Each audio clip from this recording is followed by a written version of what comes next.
All right, let's look into the NBA world. And I've been scoping around all 30 teams, and there's two teams that pop up in my mind. Basically, two teams out there in the NBA that I believe are dark horse teams. They're sleepers, they're very underrated. I think that can make noise within the season that a lot of teams and people in general aren't really focusing or even talking about that much.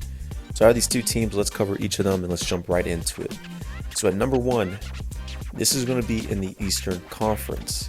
Now, this team last season was in the playoffs. They were a pretty much young surprise team that was able to make some noise, but for a first round exit. And yes, I'm talking about the Orlando Magic. Now, the Orlando Magic is coached by no one other than Jamal Mosley for the last 3 seasons or so, and they've progressed pretty much every year. They had their number one pick around 2 seasons ago or so.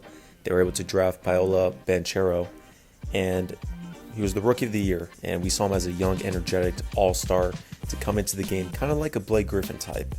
And he's only 21 years of age, sitting at 6'10" as their cornerstone star player, power forward.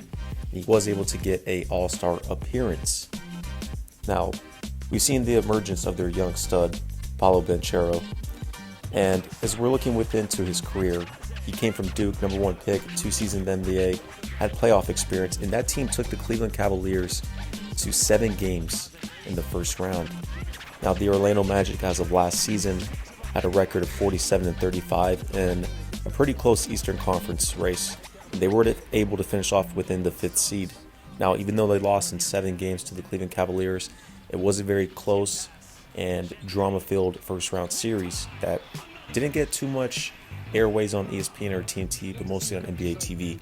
But if you saw that series, you know it was something special, and the Orlando Magic were up and coming. Now, Paolo Banchero, he's been consistent, playing around 70 games or so each year, giving you around 20 to 23 points a game, 7 rebounds, and around 5 assists or so. Now, with the Orlando Magic, there were some other moves that were made within this offseason. One key being is bringing in KCP, Kentavious Caldwell-Pope from the Denver Nuggets. Now, I expect him to start as their shooting guard.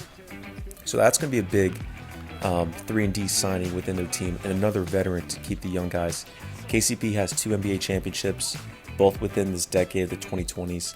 And this is something the Orlando Magic, to bring another veteran and, locker room chemistry, another guy out there, I think that's a huge pick within them. Looking into their starting lineup, we have Jalen Suggs, who's 6'5", has good emergence on his side. And one thing I like about the Magic, they have length in defense and a good mix around of offense as well. They're a tough, gritty team who's young, and I'm glad they got their playoff experience. But looking into their starting lineup within this year, I expect Jalen Suggs to be at point guard with Cole Anthony backing him up. At the 2, we're going to have KCP, and then you'll have Gary Harris backing up KCP. At the 3, Franz Wagner. I think he's going to have another great stellar season, being at 22 years of age, who's 6'10", and they're starting small forward. And last year, he averaged around 20 points a game, as well as 5 rebounds. Now, one thing he does need to emerge more, if he's going to play the perimeter, is getting that 3-point percentage up. Last season, he shot less than 29% from 3-point range. Definitely a deficit within the first 2 seasons of his career.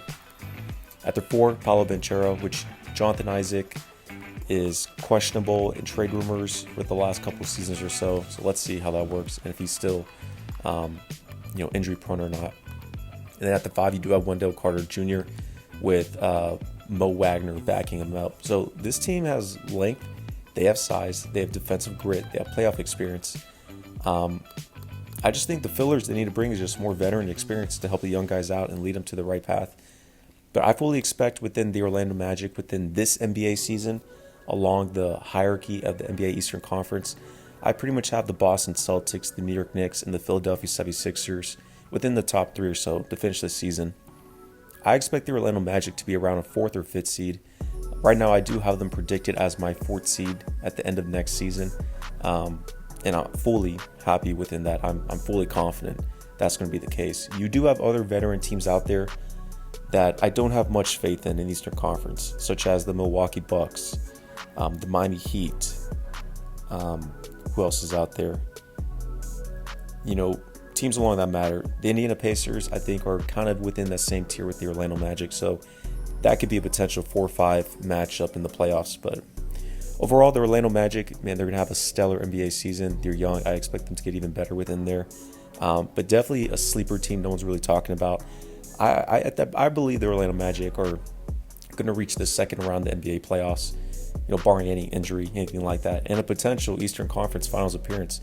Don't sleep on that matter. That could potentially happen, especially we have question marks on the Bucks, the Cavaliers.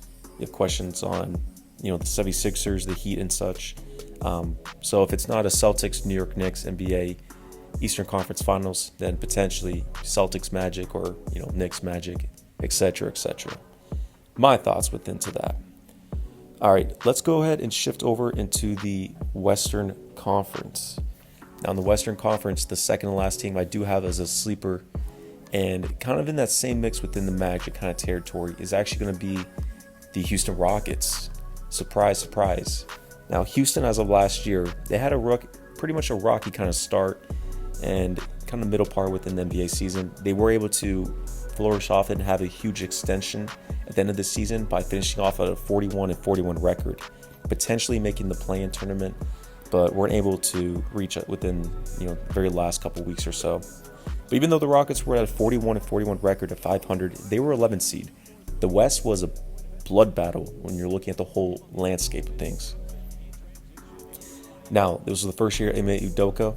They had a crazy free agency in 2023, bringing in Fred VanVleet as a veteran starting point guard within their team, adding in, Jeff Green within their team as well, and some other moves within that matters, and then as well as Dillon Brooks. Now, within this season, we've seen emergence from Sengun, who's their starting center, who's only at 21 years of age, giving them over 21 points a game, and can still has more room for improvement, kind of like a mini Jokic, we could sing. We've seen the emergence later in the season from Jalen Green and then Jabari Smith Jr. as well. So this team has size, they have youth, they have length. I like their direction, and they have veterans as well. Ime Udoka, within his first season, proved to be, once again, a well-rounded defensive coach and a proven veteran head coach in today's league. Now, as they finished 41-41 last year at 11th seed, I could see the Houston Rockets finishing, actually surprisingly, around a 4th or 5th seed in this Western Conference. Now, as I'm looking at the West, the hierarchy at the top 4 seeds, I'm looking at the Thunder, I'm looking at the Mavericks, I'm looking at the Wolves, and the Nuggets. Those are going to be pretty much the tier 1s, or an extension of a tier 1, tier 2, kind of mixed together. Looking at the tier 3s in the Western Conference, I'm seeing the teams like the Rockets within there. I'm looking at teams as potentially the Suns or the Pelicans. So the Houston Rockets are in a great standing. The Pelicans and Suns in that tier do have a lot of question marks as needing bigs, true point guards within their teams. I believe the Houston Rockets don't really have those question marks. They have the players and fits to fill those holes. I mean, they're looking at their starting five, Fred VanVleet at the 1. I do believe, though, they need another backup point guard, veteran or a young guy up there, unless Reed Sheppard, let's see what he does. As being drafted within NBA's draft within here, Reed Sheppard, I think he was the 3rd pick or so, but there's some good things we're looking at Reed Sheppard. But let's see how he progresses. So Fred VanVleet at the 1. At the 2, we're still going to have Jalen Green. And then you have Amen Thompson, who's going to be his backup, who's at 6'7", at 200. So 2 young guys at 22, 21. At the 3, you're going to have Dillon Brooks, who's that gritty, kind of alpha, chaotic type, but who's a 3-and-D guy that they need. 2-way perimeter threat. You're going to have Cam Whitmore as his backup. At the 4, Jabari Smith Jr., and then you're going to have Tari Eason as his backup. And at the 5, you have Sengun, and then they were able to bring in Steven Adams as a backup center. So you have veterans on this team. I like the roster so far. They're looking around a 4th or 5th seed in my books. If they can bring up another backup point guard within that team, let me see what else they could use. And just some other filler roles of some more veterans on this team. I think they'll have a good foundation, and let's see if they can make a potential playoff run or make some noise at least in the first round overall. But yeah, those are my 2 teams. Watch out for the Orlando Magic and the Houston Rockets. And it's going to be a fun NBA season. All right, peace.